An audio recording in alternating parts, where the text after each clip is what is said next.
Hello friends, in today's video we'll see how to invite your friends to like your Facebook page. So let's get started. Open your Facebook account first and then navigate to the settings more, and then once you scroll down you find the option that is invite friend. Tap on invite friends and then you will find this or all of your friends in Facebook that who are connected with you on Facebook.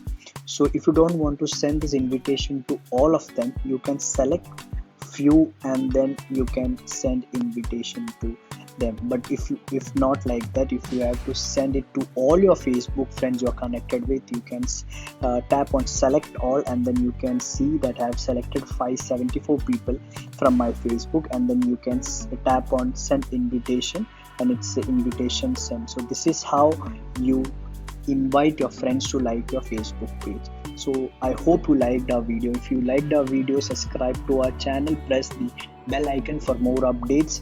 Thank you.